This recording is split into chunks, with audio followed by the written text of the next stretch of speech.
Berikan tepuk tangan yang meriah bagi Tuhan.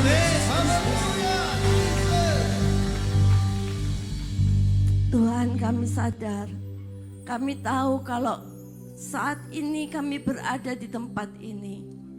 Kalau Engkau memilih kami Tuhan dari sekian banyak orang di dunia, Tuhan, semua bukan karena kekayaan kami, bukan karena kehebatan kami, bukan karena fasilitas kami, bukan karena baik rupa kami. Semua karena anugerah-Mu ya Tuhan. Dan biarlah apa yang sudah Kau berikan ini, kami boleh menjadi berkat bagi banyak orang. Terima kasih Tuhan. Saat ini kami mau masuk lebih dalam firman-Mu. Biarlah firman-Mu memperjelas segala kesemuanya Tuhan.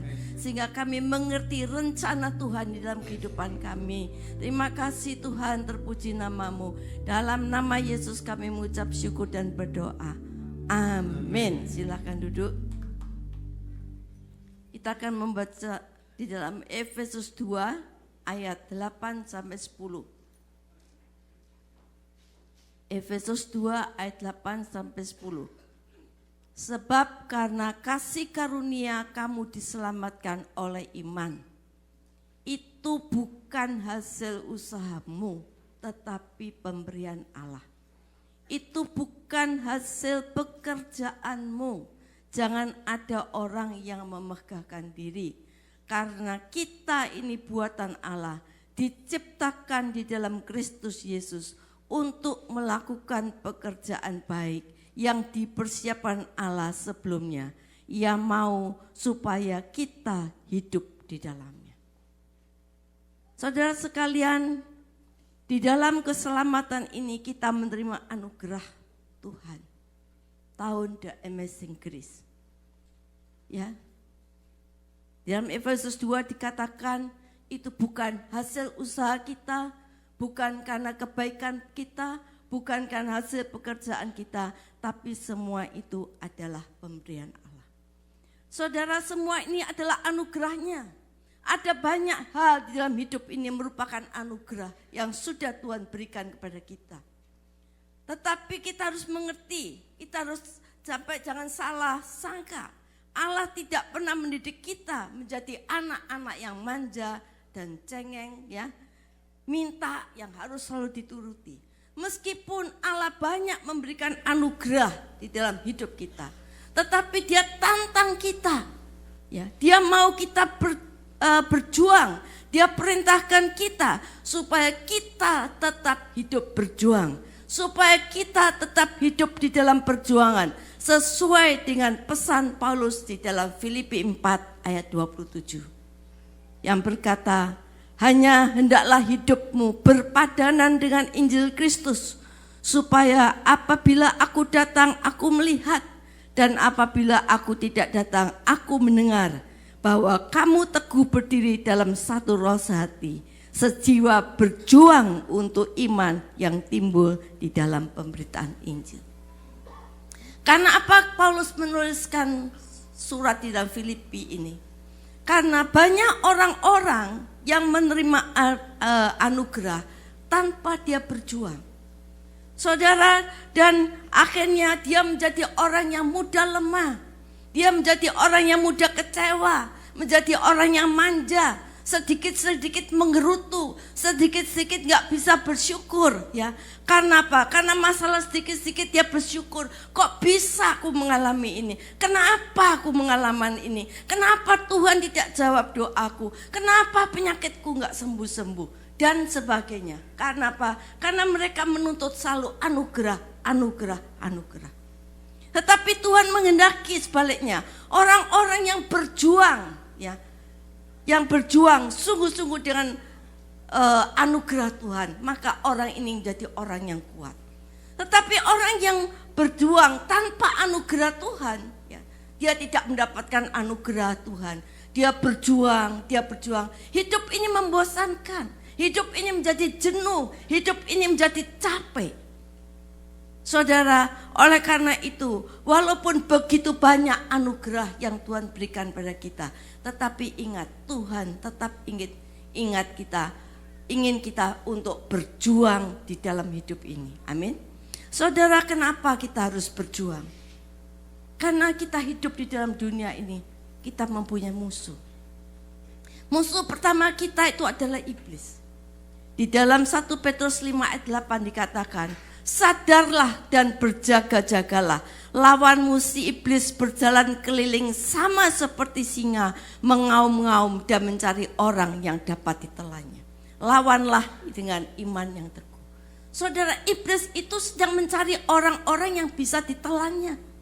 Dan orang yang bisa ditelan ini adalah orang yang tidak pernah dekat dengan Tuhan. Yang hidupnya tidak melekat dengan Tuhan. Kekristenannya ya begitu-begitu aja. Yang hidupnya sembrono, saudara. Yang hidupnya tidak sungguh-sungguh. Oleh karena itu di dalam 1 Tesalonika 4 ayat 1 dikatakan bahwa akhirnya saudara-saudara, kami minta dan nasihatkan kamu di dalam Tuhan Yesus. Kamu telah mendengar dari kami bagaimana kamu harus hidup supaya kita berkenan pada Allah. Hal itu memang telah kamu turuti, tetapi baiklah kamu melakukannya lebih bersungguh-sungguh lagi. Saudara, di sini kita dijelaskan. Kita sudah tahu banyak hal mengenai doa, mengenai kita berharap, mengenai kita berpuasa, diajarkan di SOM, diajarkan di FA. Banyak sekali kita diajarkan. Tetapi firman Tuhan mengatakan hendaklah kita mau lebih bersungguh-sungguh lagi. Karena apa? Kita punya musuh. Iblis itu dikatakan dia ingin menerkam pada orang-orang yang bisa ditelannya. Karena itu banyak orang Kristen yang asalnya berapi-api ke Tuhan. Beberapa tahun kemudian menjadi kecewa, loyo, lari dari Tuhan. Dan tidak terdengar beritanya. Saudara, dan musuh yang kedua adalah daging kita. Daging kita. Saudara, kalau saudara baca di dalam Roma 7 ayat 18-20. Di situ Paulus menerangkan bahwa setiap kali dia ingin berbuat baik, yang jahat itu selalu timbul. Sebab aku tahu bahwa di dalam aku sebagai manusia tidak ada sesuatu yang baik. Sebab kehendak memang ada di dalam aku, tetapi bukan hal yang berbuat apa yang baik. Sebab bukan apa yang aku kehendaki, yaitu yang baik yang aku perbuat, melainkan apa yang tidak aku kehendaki, yaitu yang jahat yang aku perbuat. Jadi jika aku berbuat apa yang tidak aku kehendaki, maka bukan lagi aku membuatnya, tetapi dosa yang ada di dalam aku. Saudara, Paulus ini seorang beragama. Agama selalu mengajarkan berbuat baik. Dan dia belajar tentang hukum Taurat. Paulus belajar tentang hukum agama. Paulus belajar tentang ajaran untuk berbuat baik. Tetapi dia berkata, aku menemukan ada sesuatu yang bertentangan dengan hukum akal budiku. Dan dia selalu menang. Karena setiap dia mau berbuat baik, yang jahat selalu timbul. Setiap kali dia mau berbuat yang baik, yang jahat selalu timbul. Bahkan dia mengatakan, aku manusia celaka. Karena aku selalu menemukan di dalam diriku sesuatu yang tidak baik. Paulus seorang beragama. Dia belajar hukum Taurat, dia belajar berbuat baik, dia belajar tentang hukum agama. Tetapi dia berkata, setiap kali dia mau berbuat baik, yang jahat selalu timbul. Saudara, kita semua belajar firman Tuhan. Kita belajar, kita mengerti banyak firman Tuhan. Tetapi kita kadang-kadang kita mengakui, hari lepas hari kita coba untuk taat melakukan firman Tuhan. Hari lepas hari kita coba untuk melakukan kehendak Tuhan. Tapi cukup banyak daripada kita yang tidak bisa. Firman Allah mengatakan, kuduskanlah dirimu. Tetapi banyak anak-anak Tuhan yang hidup tidak dalam kekudusan. Kita tahu banyak firman Tuhan, saudara. Tetapi kita tidak bisa melakukan semuanya itu. Saudara, karena apa? Karena kita berjuang dengan kekuatan kita sendiri. Karena kita berjuang dengan kekuatan sendiri. Kita kadang-kadang mau mengampuni, tapi nggak bisa mengampuni. Kadang-kadang kita masih sombong. Kadang-kadang kita suka marah. Kadang-kadang kita nggak bisa bersyukur. Kadang-kadang kita nggak bisa mengucap syukur pada Tuhan di dalam segala perkara. Kita masih ngomel. Kita tidak bisa berbuat baik. Saudara, karena sesungguhnya kekristenan itu bukan cuma agama. Kekristenan itu bukan sekedar kita beribadah dengan ke gereja setiap minggu. Tetapi kekristenan adalah relationship with God. Yaitu persekutuan dengan Tuhan. Saudara, kalau kita bersekutu dengan Tuhan, biarpun sekeliling kita keadaan menjadi buruk, tapi kalau hidup kita melekat dengan Tuhan, maka saya percaya kita akan menjadi anak Tuhan yang lain daripada yang lain. Amin. Berikan tepuk tangan bagi Tuhan. Kita lihat bagaimana Nuh hidup di tengah-tengah kejahatan manusia pada waktu itu. Tetapi kita lihat Nuh seorang yang hidup tidak bercela di hadapan Tuhan. Karena apa? Dia seorang yang taat, tahu rencana Tuhan di dalam hidupnya. Saudara, kita harus berjuang. Saudara, yang pertama kita harus berjuang untuk apa? Mengarahkan pandangan hidup kita ini hanya pada Tuhan. Saudara, kalau kita melihat kehidupan sekeliling kita, saudara kadang-kadang bisa mengecewakan. Orang yang kita teladani, orang yang seharusnya membela kita, orang yang seharusnya bertanggung jawab atas hidup kita. Saudara, kadang-kadang bisa menyakiti kita. Sampai ada orang yang pernah konseling sama saya mengatakan, kok bisa ya suami saya begini, saya nggak bisa pikir. Dia ini seorang pelayan Tuhan, dia seorang pekerja gereja, seorang diaken, tapi dia bisa tinggalkan saya dan dia bisa berselingkuh dengan teman saya sendiri. Saudara, kok bisa? Tetapi selama kita memandang kepada kasih Kristus, saudara, kita tidak akan pernah kecewa. Karena di dalam kita memandang ini ada kuasa, ada power. The power to see, ya. Di dalam memandang ini ada kuasa. Oleh karena itu Bartimeus yang buta sekian lama. Saudara, waktu Yesus tanya, apa yang kamu minta daripadaku?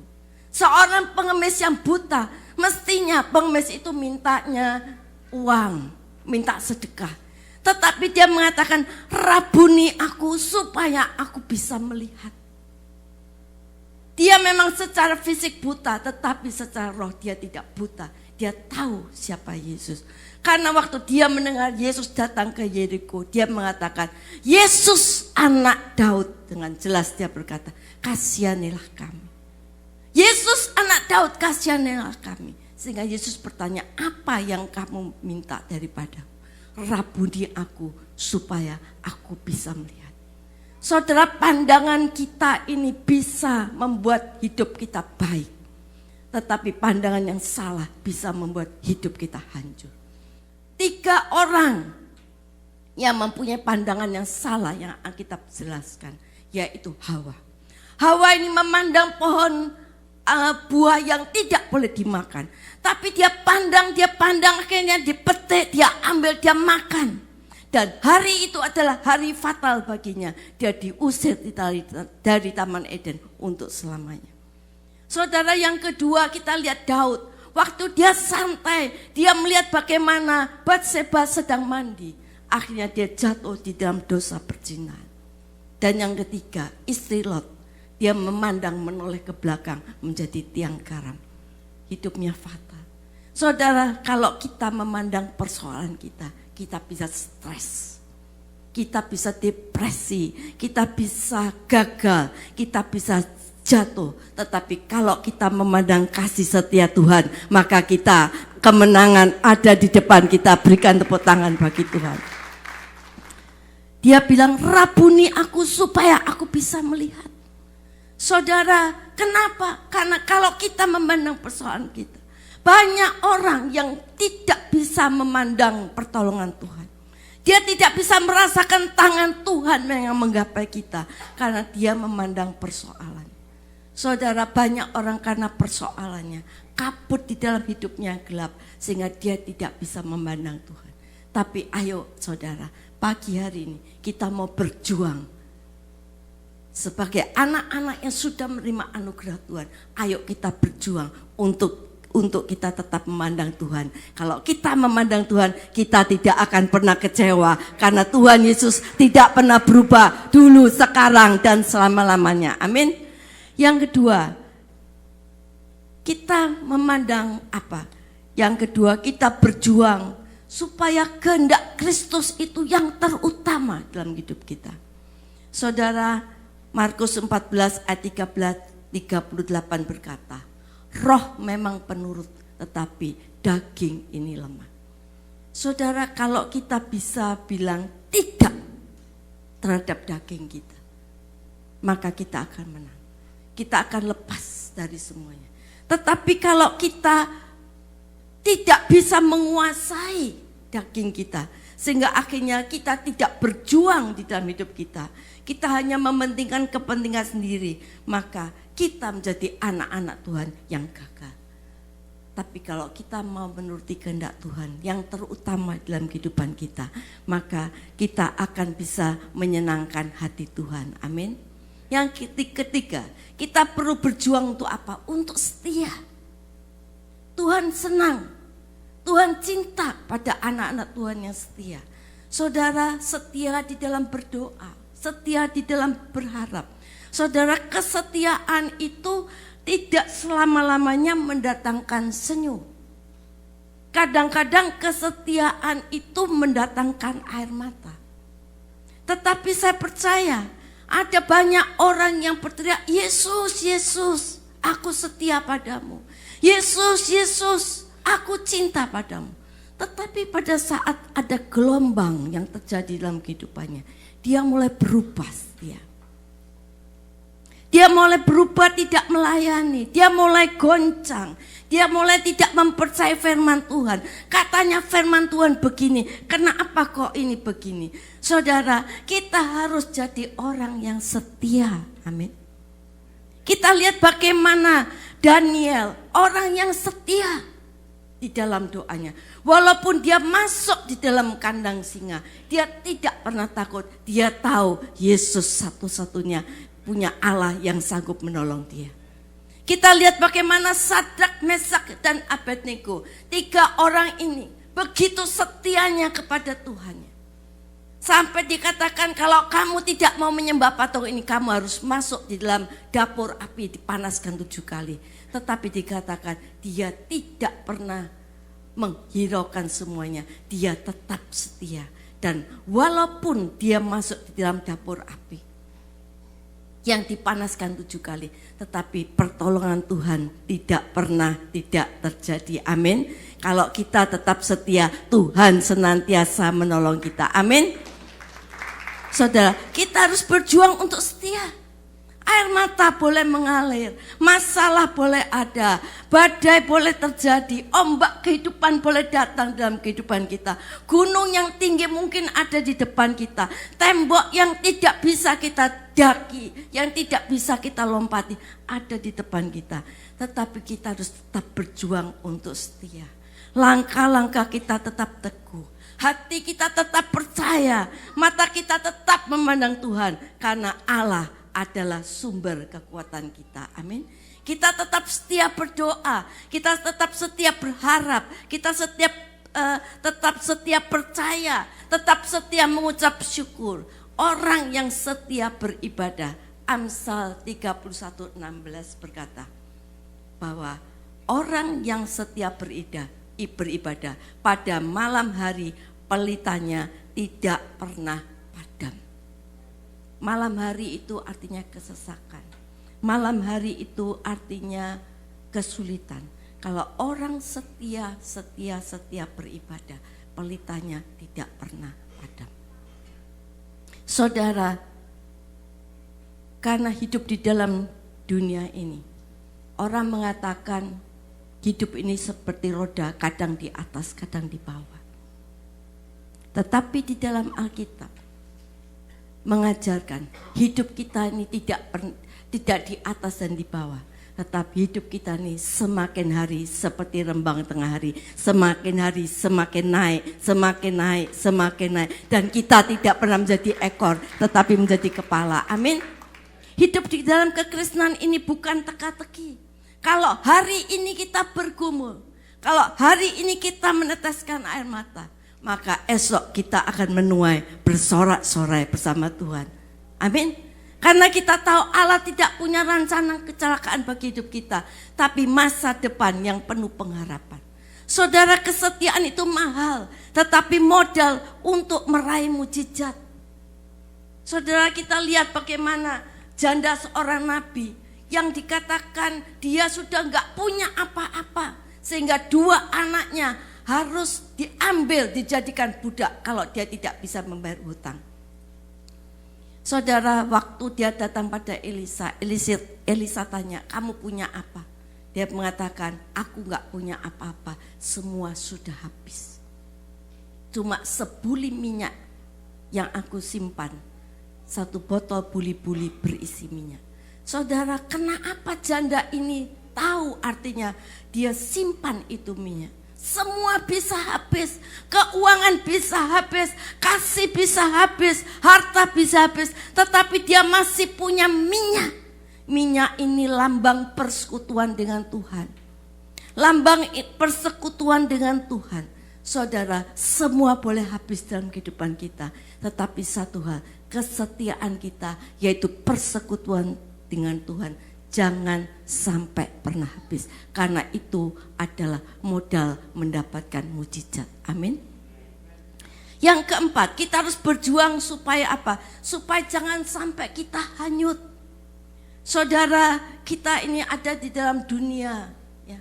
Dikatakan sesuatu yang hanyut itu, sesuatu yang hanyut itu tidak berbekas lagi. Saudara, kalau saudara lihat banjir di Jakarta, banyak yang hanyut itu tidak berbekas lagi di tempat di mana dia berada. Dan kekristenan dikatakan di dalam Ibrani 2 ayat 1. Karena itu harus lebih teliti kita memperhatikan apa yang kita dengar, supaya kita jangan hanyut di bawah arus. Saudara, kekristenan mengajarkan kita untuk kita lebih teliti.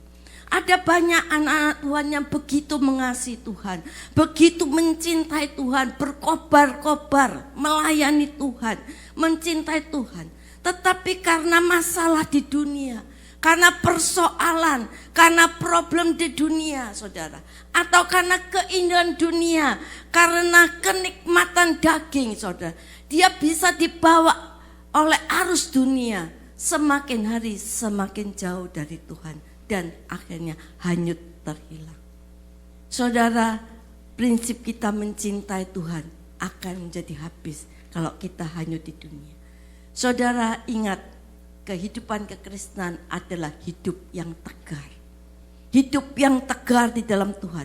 Walaupun kita ada di dalam arus dunia, kita mempunyai prinsip-prinsip hidup. Hidup di dalam kebenaran, hidup di dalam mempertahankan kehendak Tuhan, karena kita tidak mau hanyut dibawa oleh arus dunia. Arus dunia ini sangat mengerikan. Arus dunia ini sangat mengerikan. Dan kalau kita tidak dekat dengan Tuhan, maka arus ini akan membawa kita jauh dari Tuhan dan akhirnya kita bisa terhilang. Alkitab mengatakan bahwa manusia ini diberi kuasa. Di dalam Kejadian 1 ayat 26 dikatakan, berfirmanlah Allah, baiklah kita menjadikan manusia menurut gambar dan rupa kita, supaya mereka berkuasa. Manusia ini diberi otoritas, diberi kuasa. Tetapi kadang-kadang kita salah memakai kuasa ini. Kita diberikan power. Kadang-kadang di dalam rumah tangga terjadi kekerasan. Terjadi kekerasan antara suami istri karena apa? Salah menggunakan power. Kita lihat bagaimana Adam dan Hawa diberi kuasa, salah menggunakan kuasa. Kita lihat bagaimana Saul diberi kuasa, dipilih oleh Tuhan. Dia dikatakan bahwa dia kuasanya dia untuk membunuh Daud. punya kebencian, saudara. Kita diberi kuasa, tetapi kadang-kadang kita salah di dalam memakai kuasa. Yang kedua, saudara, firman Tuhan mengatakan beranak cuculah di bumi. Tuhan memberikan desire, Tuhan memberikan sexual life dalam kehidupan kita. Tuhan memberikan desire, tetapi banyak orang yang salah menggunakan. Saya nggak tahu di Amerika, kalau di Surabaya, saya kebetulan di Surabaya di Gereja Betani dipercaya untuk talk show Women in Life ya, di radio, di mana ada tanya jawab secara live antara pendengar khususnya ke wanita, dan 90% wanita-wanita ini menderita karena apa? Karena suaminya berselingkuh. Tuhan memberikan desire, memberikan sexual life supaya kita mempunyai keturunan ilahi. Tetapi saudara, banyak rumah tangga hancur, banyak air mata terjadi. Karena apa? Karena perselingkuhan. Kita lihat bagaimana Salomo yang dipercaya minta apa? Salomo dikasih kekayaan, dikasih kemuliaan. Tetapi saudara, Salomo akhirnya membuat sesuatu yang jahat di mata Tuhan. Dia mempunyai 700 istri dan 300 gundik. Bukan main, saudara. Saya tidak tahu cara bergilirnya bagaimana. 700 istri, 300 gundik. Itu pun bukan bisa menyenangkan hatinya. Dia masih panggil penari-penari supaya bisa menyenangkan hatinya. Saudara, banyak pemimpin-pemimpin yang jatuh karena satu hal ini. Saudara, mulai dari orang yang di atas sampai kepada pemimpin-pemimpin gereja, sampai pada orang yang tingkat ekonomi paling bawah. Saudara, yang satu ini bisa menghancurkan segala-galanya. Banyak air mata terjadi. Orang yang dulunya setia sama istrinya, orang yang dulu setia sama anak-anaknya, setia di dalam pelayanan, setia di dalam pekerjaan Tuhan, tetapi di tengah-tengah arus dunia ini, karena kenikmatan dunia, karena desire ini, saudara, dia mulai tidak setia. Saudara, ayo kita mencintai apa yang Tuhan cintai. Tuhan cinta supaya kita tetap setia. Tuhan cinta supaya kita tetap memandang kepada Tuhan. Ayo kita mau berjuang untuk kita tetap menjaga kekudusan. Kita lihat bagaimana Simson. Simson ini orang yang dikhususkan oleh Allah. Lahir dari seorang yang ibunya sebenarnya mandul. Mujizat Tuhan, dari lahir dari yang tidak mungkin menjadi mungkin. Tetapi kita lihat bagaimana Simson, orang yang begitu perkasa. Roh Tuhan menguasai Simson, dia bisa mengalahkan semuanya. Tetapi saudara, hanya dengan seorang wanita yang bernama Delila, dia bisa jatuh dan mengakhiri segala kehidupannya dengan segala yang tragis. Saudara, kita harus tetap berjuang untuk kita tetap setia. Berjuang untuk menjaga kekudusan supaya kehendak Tuhan terjadi dalam kehidupan kita. Amin. Saudara, Simson hanyut di tengah-tengah kehidupan dunia, di mana dia melakukan sesuatu yang tidak berkenan di hadapan Tuhan. Ketiga, apa yang bisa menjatuhkan kita? Uang. Uang adalah akar dari segala kejahatan. Kita lihat bagaimana Ananias dan Safira akhirnya mati. Karena apa? Karena dia menyembunyikan sesuatu di hadapan Tuhan. Saudara, jangan sampai kita ini hanyut di tengah-tengah dunia ini. Tapi baiklah kita mau hidup berkenan di hadapan Tuhan. Yang kelima, kita harus berjuang supaya apa? Supaya kita ini sebagai orang percaya mempunyai iman yang tetap teguh. Kita harus berjuang mempunyai iman yang tetap bangkit. Kita harus berjuang mempunyai iman yang tetap kuat. Kita harus berjuang untuk kita mempunyai iman yang berjalan di dalam kehendak Tuhan.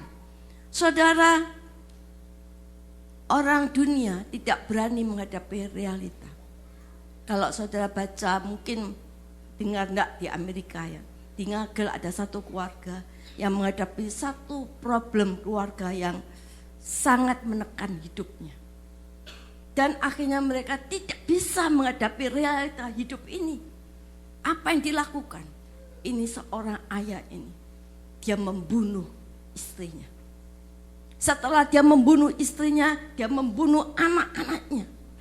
Dan setelah dia membunuh anaknya, dia bunuh dirinya sendiri. Dan dia menghabisi semuanya. Dan dia tulis dengan darah di atas dinding itu, bahwa semuanya ini telah berakhir.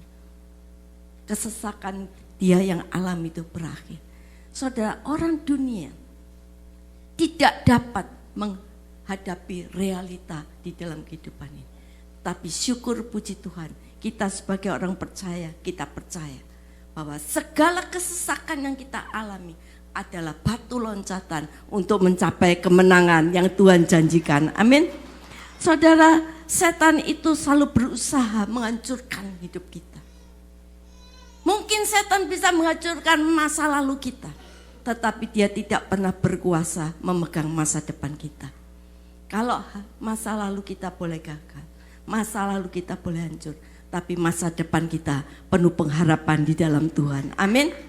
Kita harus berjuang untuk itu. Itu sebabnya Tuhan izinkan badai persoalan terjadi dalam hidup kita, untuk melatih otot-otot iman kita. Supaya apa? Kita bertambah teguh, kita bertambah kuat di dalam Kristus. Kita tidak mudah terpengaruh, kita tidak mudah goyang, kita tidak mudah menyerah, kita tidak mudah putus asa. Sampai kita punya satu komit dengan Tuhan. Ayub itu melewati masalah terjadi dalam kehidupannya. Setelah selesai, Ayub 42 ayat 22 berkata, aku tahu bahwa engkau sanggup melakukan segala dan tidak ada rencanamu yang gagal. Kalau dulu aku tahu engkau dari kata orang, tapi sekarang mataku sendiri memandang Tuhan. Artinya semakin kita mengalami sesuatu, badai terjadi, itu membuat kita semakin dekat dengan Tuhan. Membuat kita dilatih untuk kita lebih dekat, lebih percaya, lebih mengandalkan Tuhan, lebih mempercayai firman Tuhan. Karena kita tahu bahwa Allah yang kita percaya adalah Allah yang tidak pernah mengecewakan kita. Amin. Saudara, Paulus berkata, aku tahu kepada siapa aku percaya. Aku yakin dia berkuasa. Ketika Paulus memberikan statement ini, bukannya dia lagi penuh dengan kelimpahan kekayaan. Bukan. Waktu dia di penjara. Tapi dia berkata, aku tahu kepada siapa aku percaya. Dan aku yakin dia tetap berkuasa. Daud, seorang yang punya pengalaman pribadi dengan Tuhan. Daud ini hidupnya berperang terus, mengalami sesuatu, berperang terus. Tapi dia terus melekat pada Tuhan. Dia orang mengandalkan Tuhan. Sehingga waktu dia di tengah-tengah saudaranya, dia mengembalakan kambing domba. Dia berkata, Tuhan adalah gembalaku, takkan kekurangan aku. Waktu dia dikejar-kejar musuh, saudara, Daud berkata, mulutku penuh dengan pujian kepada Engkau ya Allahku. Saudara, orang yang mempunyai hubungan pribadi dengan Tuhan, dia punya statement kepada Tuhannya itu luar biasa. Kalau kita nggak punya pengalaman pribadi dengan Tuhan, kita nggak punya statement. Apa rencana Tuhan? Saudara, Allah itu mempunyai tujuan masa depan yang baik. Dia memberikan anugerah pada kita, memberikan masa depan yang baik. Kalau saat ini kita mengalami masalah, penderitaan yang kita alami, saudara, jangan menangisi masalahmu. Jangan kita menangisi, jangan kita kecewa akan masalah kita. Meskipun kita melalui angin ribut, melalui segala persoalan, badai persoalan, jangan pernah lari dari persoalanmu. Hadapi bersama Tuhan. Maka katakan terima kasih Tuhan. Melalui persoalan ini aku melihat bahwa bagi Tuhan segala yang tidak mungkin menjadi mungkin. Amin. Pada waktu Tuhan memanggil Abraham, di dalam Kejadian 12, Tuhan memanggil Abraham, dikatakan bahwa pergilah dari negerimu, dari sanak saudaramu, dari rumah bapakmu, dari negerimu, yang akan pergilah ke tempat yang aku tunjukkan kepadamu. Aku akan membuat engkau menjadi bangsa yang besar. Aku akan memberkati engkau. Aku akan membuat namamu masyhur dan menjadi berkat. Tapi ingat, semua ini tidak berlaku secara otomatis. Abraham dikatakan melewati masa-masa ujian waktu. Ada ujian ketaatan, ya. Semua dikatakan Abraham lalui sampai janji Tuhan digenapi. Meskipun sampai nggak ada dasar untuk berharap menjadi bangsa yang besar, umurnya sudah 100 tahun masih belum punya anak, saudara. Sehingga akhirnya Tuhan berkata pada Abraham, kamu akan menjadi bangsa yang besar. Nggak ada dasar untuk berharap. Abraham tetap berharap dan percaya apa yang difirmankan Tuhan pasti terjadi. 25 tahun dia menunggu, saudara, sampai janji Tuhan itu digenapi. Siapa Abraham? Abraham ini dikatakan bukan manusia yang luar biasa, bukan. Dia imannya juga bukan seorang yang punya iman yang baik. Pernah istrinya dia ngaku saudaranya. Tetapi Tuhan memberikan anugerah, Tuhan panggil dia, Tuhan pilih dia, dan Tuhan jadikan Abraham dari manusia biasa menjadi manusia yang luar biasa. Amin, saudaraku. Saudara, kita semua ini manusia biasa. Tuhan panggil saudara hari ini di tempat ini bukan karena kebaikan saudara, bukan karena kebaikan rupa kita, tetapi semua karena anugerah Tuhan. Dan kita dijadikan anak-anak Tuhan yang luar biasa. Amin. Saudara, karena itu namamu bukan Abram. Namamu jadi Abraham, ada H. Di tengah-tengah huruf Abraham ada H. H itu artinya Yahweh, H artinya Tuhan. Saudara, secara manusia kita enggak mampu. Tetapi kalau ada Tuhan yang menyertai kita, yang tidak mampu menjadi mampu, yang tidak ada menjadi ada karena Tuhan yang menyertai kita. Saudara, di dalam hidup kita nih, iman ini Tuhan angkat iman kita. Iman ini sangat penting. Iman ini disebut perisai. Karena apa? Karena tantangan bagaimanapun, kalau kita punya iman, maka kita bisa bertahan. Karena iman ini adalah perisai. Iman ini disebut senjata. Karena apa? Iman ini bisa menembus segala masalah apapun yang terjadi dalam kehidupan kita. Kalau kita punya iman, maka senjata ini akan menembus persoalan kita. Iman ini juga disebut sumber energi. Orang yang punya iman, hidupnya enggak loyo. Dia akan bangkit menghadapi semuanya. Dia mempunyai gairah menghadapi semuanya. Saudara, oleh karena itu Tuhan ingin angkat iman kita kepada level 2 Korintus 5 ayat 7, yaitu pada level iman, hidup karena percaya, bukan karena melihat. Saudara, kalau saat ini kita menghadapi segala sesuatu masa yang terjadi dalam kehidupan kita, karena Tuhan punya rencana yang indah dalam kehidupan kita. Saudara, melalui persoalan kita, Tuhan akan membuat kemandulanmu menjadi besar. Melalui persoalan kita, Tuhan ingin membuat kemustahilan kita menjadi sesuatu yang tidak mungkin menjadi mungkin. Melalui keadaan kita, Tuhan ingin membuat namamu besar. Tuhan panggil Abraham menjadi bangsa yang besar. Bapak segala bangsa, aku akan membuat namamu menjadi masyhur, menjadi terkenal. Jadi kalau ada orang yang mengatakan, saya akan melayani Tuhan di belakang layar saja, atau sembunyikan saya di balik salibmu. Saudara, ini bukan rendah hati, ini satu kebodohan. Karena Tuhan ingin memakai kita, nama kita. Dunia ini perlu nama kita, saudara. Namamu itu adalah nilaimu. Orang harus tahu siapa namamu. Saudara, kita lihat Abraham punya nama yang besar. Musa punya nama yang besar, yaitu yang membawa 3 juta bangsa Israel keluar dari Mesir dengan tongkat yang penuh kuasa. Saudara, Daud punya nama yang besar, pembunuh Goliat. Saudara, Daniel punya nama yang besar, yaitu orang yang masuk di dalam gua singa dan ditolong Tuhan. Sadrak, Mesak, Abednego punya nama yang besar, yaitu orang yang masuk dalam dapur api karena dia setia pada Tuhan. Dikatakan Yusuf punya nama yang besar. Saudara, Yunus punya nama yang besar yang pernah masuk di dalam perut ikan. Esther punya nama yang besar. Benny Hinn punya nama yang besar. Saya percaya saudara, Allah ingin saudara semua punya nama yang besar. Amin. Saudara bukan cuma dipanggil, diberikan anugerah yang besar, tapi Tuhan akan memakai saudara menjadi nama yang besar. Amin. Dunia perlu nama saudara, dunia perlu nilai nama saudara, dunia perlu pertolongan saudara, perlu nama saudara menjadi kesaksian bagi orang lain. Sehingga orang lain yang loyo dibangkitkan oleh nama saudara. Jangan sembunyikan nama saudara. Ayo saudara, dunia butuh nama saudara. Dunia saat ini, dunia yang sedang berbau busuk.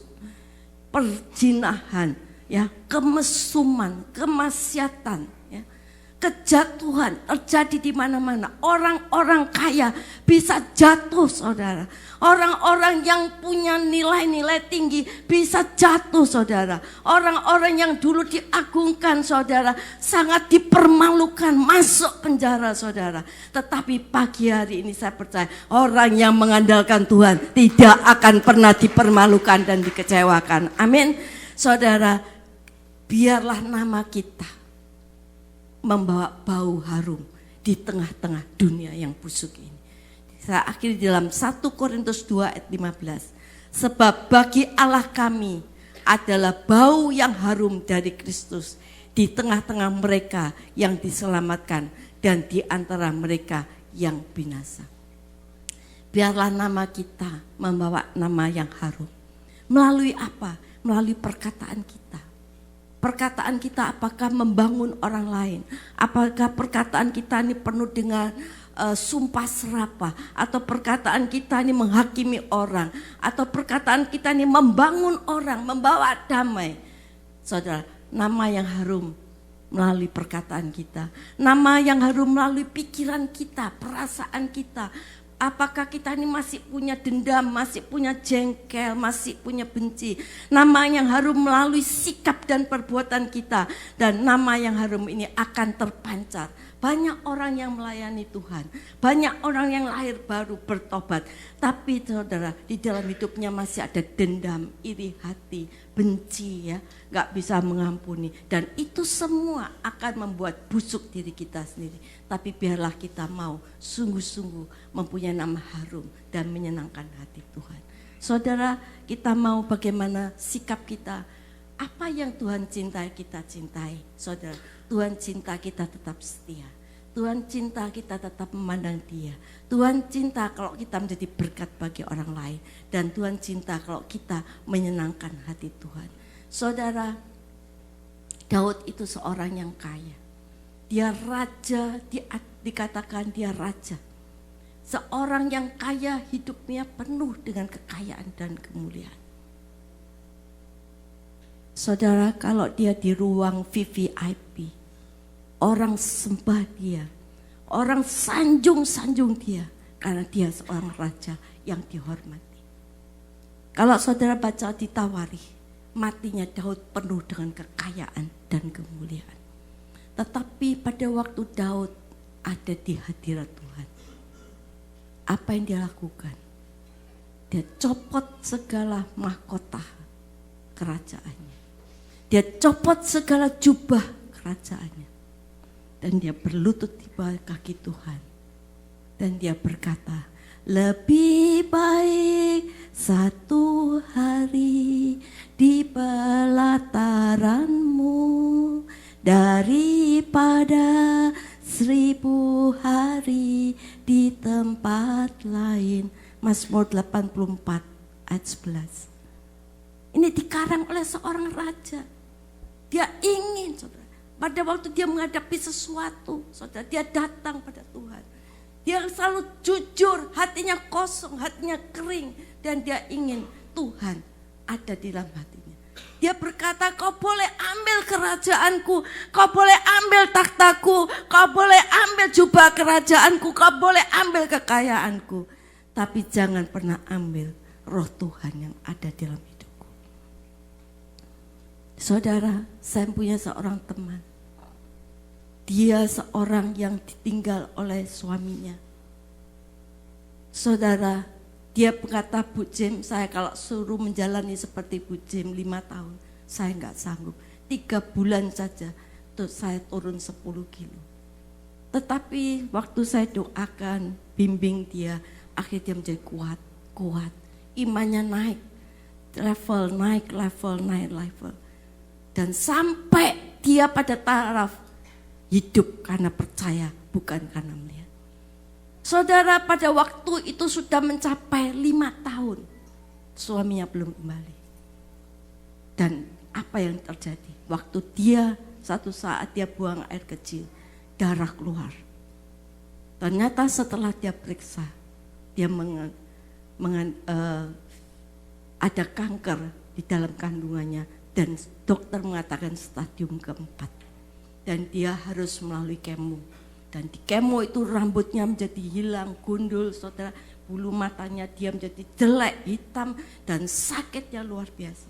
Dan dia akhirnya menjalani kemo sampai selesai. Kemo yang selanjutnya, dia ikut dalam doa puasa. Dia rasa ada darah Yesus yang mengalir dalam hidupnya. Dan dia berkata pada saya, dia tidak mau di kemo lagi.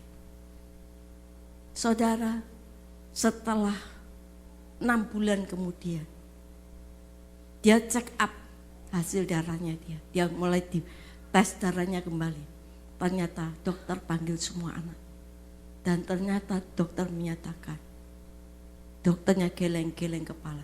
Karena setelah dilihat hasil tes darahnya, kanker itu sudah 0, tidak ada.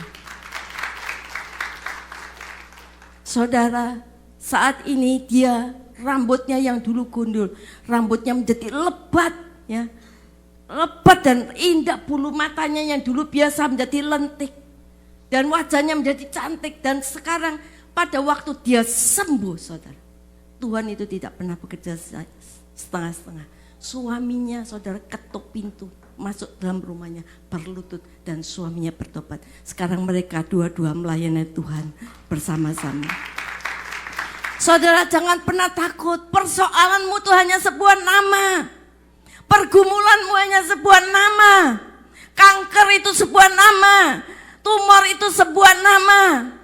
Penyakitmu adalah sebuah nama. Serahkan pada Tuhan. Dia adalah nama di atas segala nama. Bagi dia tidak ada yang mustahil. Amin.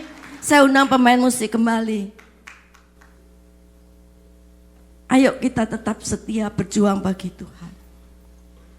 Setia memandang pada Dia, jangan pandang persoalanmu. Setia berharap pada Tuhan. Banyak orang yang matanya tidak buta, tetapi kegelapan yang menguasai hidupnya membuat dia tidak bisa melihat. Daud berkata, jiwaku haus. Pada waktu dia mengalami sesuatu, dia katakan, jiwaku haus kepadamu Tuhan. Pagi hari ini saya tahu banyak di antara kita yang haus akan Yesus, amin. Haus akan pertolongannya, haus akan kasihnya, haus akan kerinduan kepadanya untuk mendekat pada Dia. Kita menyanyikan pujian ini sebagai komitmen kita di hadapan Tuhan.